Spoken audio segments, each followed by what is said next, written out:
Salut à tous, bienvenue pour ce 5e jour. Florian, comment ça va aujourd'hui? Bonjour Andrea, ça va magnifiquement bien. Vous voyez, je vous emmène non pas sur les canaux de Venise, mais sur le canal du Paléo. C'est le petit chemin Vous êtes d'humeur romantique. parallèle, exactement, il est parallèle à la Grande Seine. Vous voyez, il y a un temps mais vraiment romantique, comme vous l'avez dit.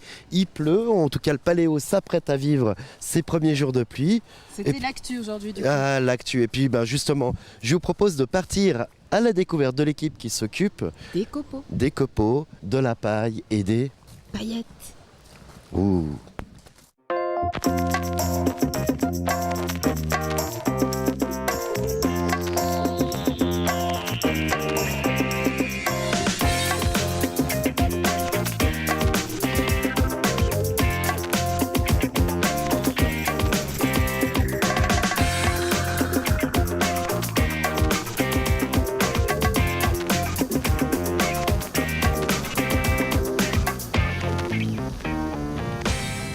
Salut, je suis avec Mickaël et Christian, c'est les responsables d'une des équipes les plus importantes du Paléo, on peut le dire, puisque ce sont eux qui, quand la pluie vient, veillent à la qualité du terrain.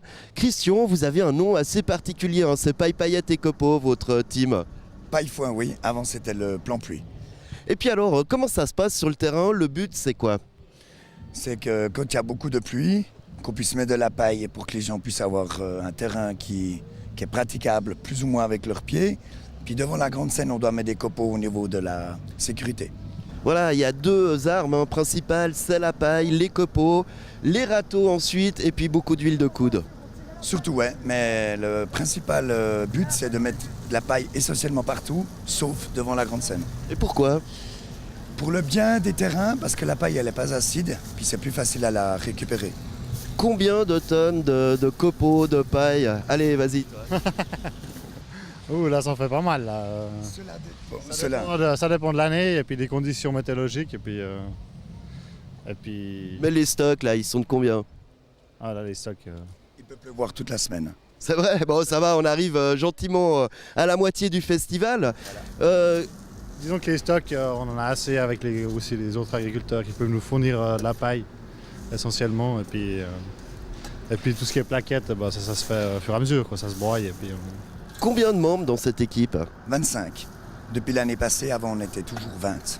Et puis vous occupez aussi des parkings, j'imagine? Oui, l'entrée des parkings surtout, et puis la sortie de tout ce qui est voiture quand ils sont en panne ou embourbés. C'est vous qui décidez s'il faut fermer un parking parce que le terrain est trop détrempé? On est 3-4 personnes à décider, mais on n'est pas les premiers qui décident. C'est plutôt un autre secteur. Et puis une fois que les copeaux sont déposés, une fois que le festival est fini, vous en faites quoi de toute cette paille et de tous ces copeaux? Alors on y récupère, on n'est pas sur le terrain bien sûr, on y ramasse et puis soit ça repart en compost, soit on y rétale directement dans un champ, surtout la paille, quoi. Les journées sont longues? Très longues. C'est-à-dire entre la picole et puis le travail ou juste le travail? On compte les heures qu'on dort, ça fait une nuit pour la semaine. C'est pas mal ça. Puis vous avez le temps de voir des concerts quand même ou pas? Ah, parce qu'il y a des concerts à Paléo?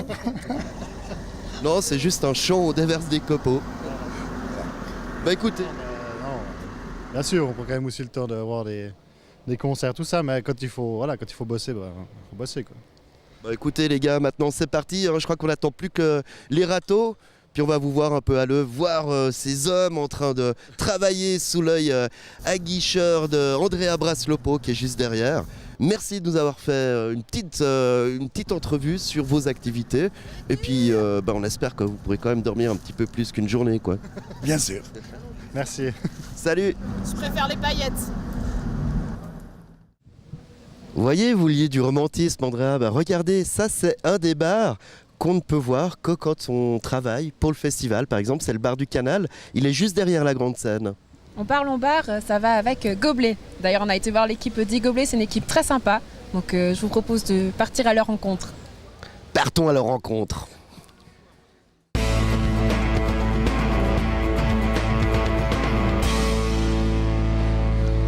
Bienvenue au secteur des Gobelets, ici ça fourmille. On est en compagnie de Stéphane Desmorets. Bienvenue, merci d'être avec nous. Merci, bonjour, c'est le secteur Gobelet et compagnie. Gobelet et compagnie, oui, parce qu'il y a beaucoup de monde. Combien de personnes travaillent ici justement? Alors on est 130 pendant le festival avec un renfort de 50 personnes, ça fait 180 le jour le plus chaud, c'est-à-dire lundi prochain. D'accord. Et puis là, justement, on est au début de la chaîne. Comment ça se passe? Qu'est-ce qui se passe ici dans ce coin? Au début de la chaîne, on reçoit évidemment les gobelets sales et qui ont été récoltés toute la matinée sur le terrain ou toute la nuit. Et ils vont être stockés, triés, puis ils vont passer au lavage. Après le lavage, rinçage et séchage. Et après, on les reconditionne pour les remettre en caisse. Alors, attention de ne pas se brûler, hein, ça sort chaud. Oui, on verra tout à l'heure, il y aura des petites surprises. Et bien, je vous propose qu'on fasse un petit tour. Il y a notamment des codes couleurs, parce que je vois qu'il y a des étiquettes en couleur. Qu'est-ce que ça veut dire? Alors, on a créé un système de labels très simple. Chaque étiquette, elle donne le modèle de gobelet. Puis surtout, s'il est côté vert, c'est que c'est propre. Et puis si on la tourne, c'est le même nom côté sale. Et comme ces étiquettes, elles sont interchangeables, une caisse qui est livrée avec un modèle de verre à bière peut repartir avec des verres à vin sales. Et chaque bar, il a un stock d'étiquettes pour faire ces échanges. Donc les caisses, on les reconnaît à ce code couleur. Toutes les caisses sont bleues. Ça, c'était des caisses que vous avez récupérées d'ailleurs. En fait, notre fabricant suisse, il a racheté des caisses d'occasion à la poste, à DHL, que sais-je. Il a fait refondre tout ça. Ça fait une couleur cacadois brun. Et puis là, on a fait mettre un bleu paléo plus fort. Et comme ça, on a nos caisses à nous, en plastique recyclé. Elles sont un peu moins parfaites, mais elles vont très bien. Mais il faut les laver aussi, hein. Il faut les laver, donc du coup, qui y va, mais vous mettez un gros challenge, puisqu'il y a tous les verres. Il y a les verres à café, à bière, les verres de champagne. Comment vous en sortez? Moi, je ne sais pas si j'arriverai, mais mes collaborateurs et mes chefs, ils sont très doués à ça parce qu'on a 11 types de gobelets différents. Et puis, il y a une responsable de lavage, elle dit en ce moment, nous va manquer des verres à vin ou des verres à bière. Elle décide d'envoyer ça. Et au moins, pendant 2, 3 ou 4 heures de temps, ils font le même modèle. C'est ce qui nous permet de ne pas trop se mélanger. Parce que j'imagine qu'il y a des soirées où on utilise plus un genre de verre que d'autres. Par exemple, Iron Maiden, là, la bière, ça coulait à flot. Donc... Ouais, c'était bière. C'était très chaud parce que même Muse, il y a eu beaucoup de bière et la température était élevée. Donc on a livré des verres à bière. Et le lendemain, lavé pour que ça revienne vite. Mais là, dès hier soir, on commence à sentir un peu le vin et le champagne couler. Et ce soir, ça sera, je pense, plus du vin et du champagne. Bon, la bière toujours, mais il y a les cocktails aussi. Il ne faut pas oublier les cocktails, hein. Il y en a pour tous les plaisirs. Et puis, le temps qu'une caisse elle arrive, elle ressorte, combien de temps ça prend? Alors, si elle arrive ici, 20 minutes après, une demi-heure après, elle peut être complètement nettoyée, rangée, scellée. Maintenant, la vie du gobelet, entre le moment où il part le matin et puis qu'il soit bu par un festivalier, revenu au local, lavé, remis au conditionnement, c'est un tournus de 24 heures. D'accord, parfait. Et puis, combien de gobelets par caisse? Alors, les gobelets par caisse, ça va de 75 pour les verres à vin à 480... Non, à 900 pour les petits verres, les petits verres à vin aussi. Donc ça va varier entre 900 et 75 gobelets par caisse. Stéphane, vous avez mis Florian au travail. On va aller le voir comment il se débrouille. Ouais, je suis pas très sûr, hein. C'est vrai que c'est pas du bon. Bon Florian, on vient vers vous, comment ça va? Bonjour Andrea, je suis avec deux charmantes collaboratrices. On est en train d'empiler les gobelets, vous voyez, pour compter, ça s'appelle un compteur, je crois. Des compteuses, voilà. Au féminin, des compteuses, vous avez pas... C'est pas celles qui racontent des histoires, comme vous à longueur de journée. C'est vous qui racontez les histoires. Bon, vous, dans les verres, d'habitude, c'est plutôt les cercueils que vous connaissez. Donc là, comment ça se passe? Là, vous voyez, on les empile, comme ça, on va assez vite. Ils ont le coup d'œil, faut dire, faut suivre le rythme. Vous voyez, il faut séparer ceux qui sont cassés, par exemple. Enfin, l'avantage d'être ici, c'est que même si on a un petit peu... la tête pas très bien réveillée le matin, finalement on prend vite le rythme et puis l'ambiance est assez sympa. C'est vrai ça, l'ambiance est assez sympa Stéphane? C'est vraiment une compagnie avec une très très bonne ambiance entre chacun et l'équipe. On met tout sur l'humain ici, les photos, l'ambiance, l'accueil, le respect, le suivi. Et en fait il y a un cadre et beaucoup de liberté, mais comme il y a un cadre, ça marche assez bien. Et les équipes, elles se relayent, elles s'entraident, elles choisissent leur musique. Des fois on met même trop fort, le voisin n'est pas toujours content, mais ça va. Par contre je vois qu'ils transpirent beaucoup. Et alors, ça sera... la collaboratrice, elle ne transpire pas. Ça sera le mot de la fin. Vous le gardez ou pas, Florian? Non. Ouais, je suis embauché. N'empêche, elles ont le coup de main. Faudra vous entraîner encore un peu. Allez, je vous laisse au travail et nous on file. Contrairement à vous, elles ont pas peur de se casser un ongle.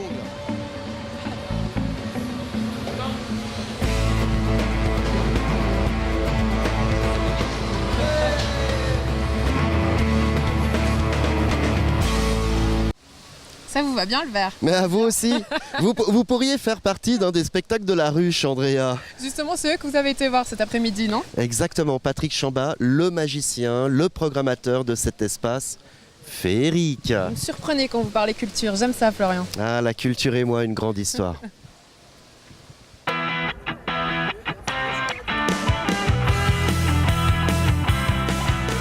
Bonjour, bienvenue à la ruche. Salut les paléolistes, je suis avec Patrick Chambas, c'est un magicien cet homme, c'est lui qui organise la programmation de ce lieu qui est un lieu en soi, qui est un petit peu à l'écart du festival et qui vit sa propre vie par lui-même. Je veux bien sûr parler de la ruche, c'est une bonne définition que je viens de faire de la ruche. Mais je veux dire, tout est dit, quoi, en fait. J'ai plus rien à ajouter. Ouais, quand même, hein, un petit peu. Hein. Ouais, c'est effectivement un lieu qui est un petit peu le festival dans le festival. On retrouve un peu l'esprit des tout premiers. Du reste, quand les anciens viennent ici, ceux qui ont connu encore Colevray, ils se rappellent quand on voit certains décors ou certains backstage faits avec des bouts de ficelle, mais avec beaucoup de professionnalisme. Ils ont un petit passement au cœur parce que ça leur rappelle les anciennes années. C'est vrai qu'ici, il y a du cœur, il y a de la vie, il y a tout en fait, il y a tout ce qui fait un bon festival réussi. C'est ici qu'on a vu par exemple des dresseuses d'escargots, on a vu plein de choses incroyables. Cette année, c'est quoi les principales attractions qu'on voit ?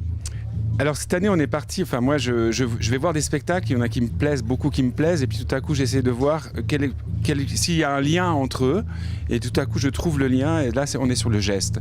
En fait sur le geste qui est en nous depuis qu'on est tout petit, parce qu'on imite, on commence à prendre des choses, des hochets, des trucs, puis on grandit, on commence à avoir d'autres gestes, on fait du sport, et puis tout à coup on devient adulte et il y a une voie qui se crée, et on peut devenir acrobate, on peut devenir couturière, on peut devenir sténodactylo, et on a tous des gestes qui nous spécialisent en fait.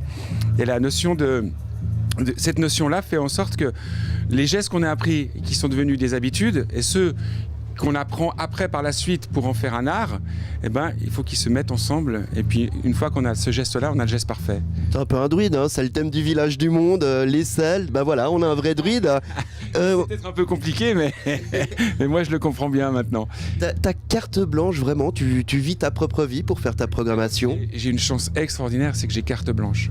J'ai une carte blanche totale, c'est-à-dire on me donne un budget, et puis j'ai une carte blanche sur tout, sur le décor, sur la façon dont on va créer le lieu, et même la programmation. Ils me demandent même pas ce qu'il va y avoir forcément. Je leur explique, oui bien sûr, mais j'ai une carte blanche. C'est vrai que quand on est en conférence de presse et puis qu'on demande qu'est-ce qui se passe à la ruche, on dit ah ouh, surprise.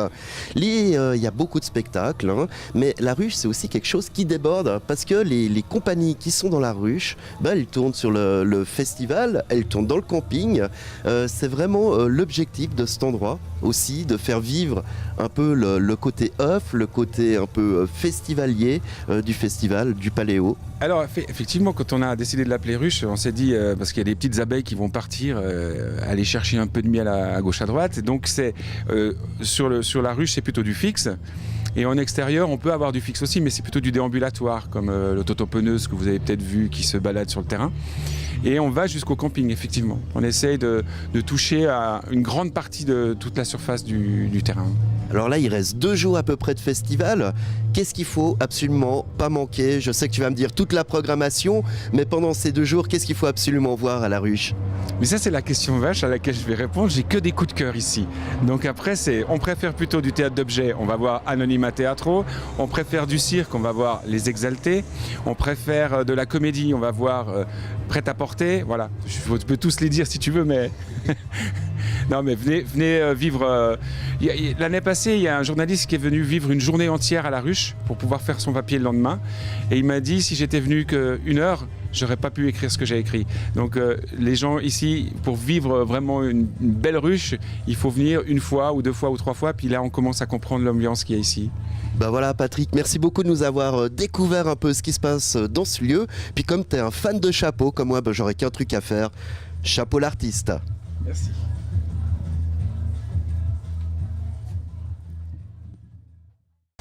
Vous avez quand même l'âme d'un artiste, Florian. C'est vrai, vous trouvez ? J'écorche votre nom.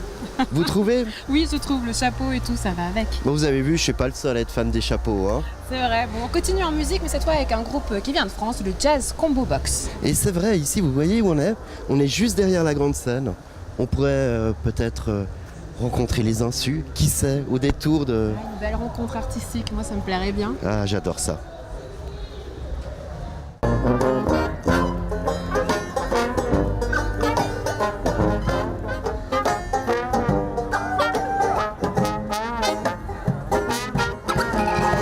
Nous voilà en compagnie du Jazz Combo Box et 3 membres de l'équipe qui sont là. Comment ça va les garçons? Ça va très bien. Le Paléo, c'est votre première édition. Comment vous êtes trouvés là? Alors c'est Patrick Chambaz qui est programmateur sur La Ruche, qui nous a vu jouer à Aurillac. Bon voilà, c'est comme ça qu'on s'est rencontrés. On vient de France, on vient de Niort, sur la côte ouest. Alors expliquez-nous, on vous verra, enfin on vous voit un petit peu en action en train de jouer. Qu'est-ce que vous faites comme musique? Alors c'est une fanfare, jazz, funk, hip-hop, afro, électro aussi. On a autant d'influences que du nombre de musiciens que nous sommes. Le DJ qui est à votre gauche, vous pouvez peut-être lui passer le micro. Alors explique-nous ton instrument, comment il est fait. Un instrument, en fait c'est comme une platine vinyle avec une table de mixage comme sur scène, sauf que c'est condensé dans un moule. Et en fait ça se porte avec un harnais et du coup ça permet de marcher grâce à un bras spécial en fait. Et du coup ça nous permet de scratcher vraiment dans des configurations qu'on n'a pas l'habitude. D'habitude on est sur scène retranché. Là ça permet vraiment d'être au contact des gens et surtout ça permet de jouer avec d'autres musiciens en fait. Et du coup c'est assez inédit pour nous. C'est votre touche à vous? Ouais, carrément.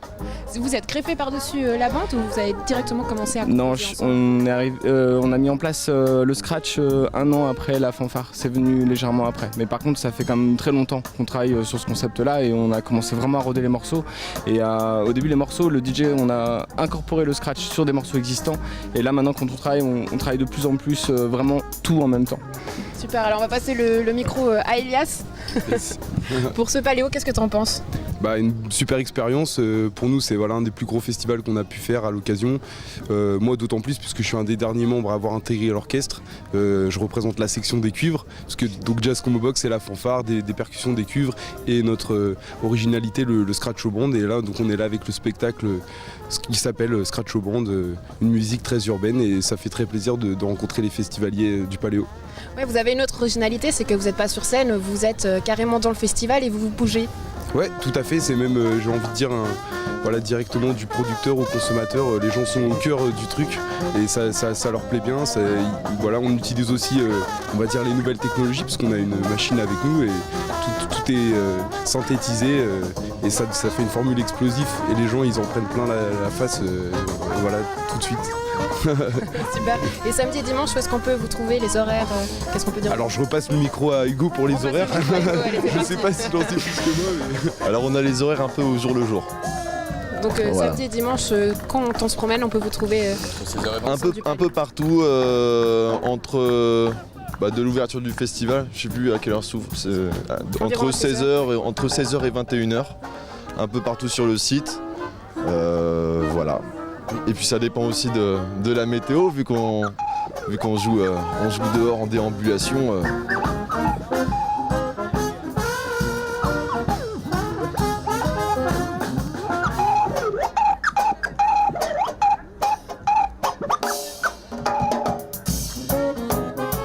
Super, merci les garçons. Rappelez-nous le nom de la bande en trio. Jazz Combo Box. Le Jazz Combo Box, donc à voir ici au Paléo.